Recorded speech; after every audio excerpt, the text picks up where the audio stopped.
અત્યારે અમે લોકો મહારાષ્ટ્ર ટ્રીપ પર આવેલા હતા। ત્યાં તામિની ઘાટ કરીને એક જગ્યા છે, ત્યાં રસ્તામાં જ અમને આ એક નવા જ પ્રકારનો સાપ જોવા મળ્યો। જો આ સાપને તમે લોકો પણ જોઈ શકો છો। આ સાપ એ અલગ જ એટલે એકદમ જ અલગ જ પ્રકારનો છે દેખાવમાં પણ। અને આ સાપ એ કૃમિ સાપ એટલે કે વર્મ સ્નેકમાં આવે છે કે પછી એ આપણે પારખી પાડવું મુશ્કેલ છે, કારણ કે આ સાપ એ એકદમ જ અલગ દેખાય છે। અને આ સાપ એ બીજા સાપોની જેમ એ જીભ પણ બહાર નથી કાઢતો। જો આ સાપને તમે લોકો જોઈ શકો છો। આ સાપ એ ઈલ માછલીને મળતો આવે છે। આ સાપને આપણે ઈલ માછલીની કોપી કહીએ તો એ ચાલે। આ સાપનું શરીરને તમે જોઈ શકો છો। આ સાપના શરીર પર આપણને કોઈ પણ પ્રકારની પેટર્ન આપણને જોવા નથી મળતી। આ સાપનું શરીર એ આખું લીસું છે।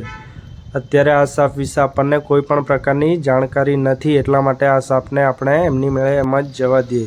કારણ કે મેં ગૂગલ પર અને યુટ્યુબ પર પણ આ સાપ વિશે સર્ચ કરીને જોયું, પરંતુ મને આ સાપ વિશે કોઈ પણ પ્રકારની જાણકારી નથી મળી। કોઈને પણ આ સાપ વિશે ખબર હોય તો નીચે કોમેન્ટમાં જણાવી શકો છો।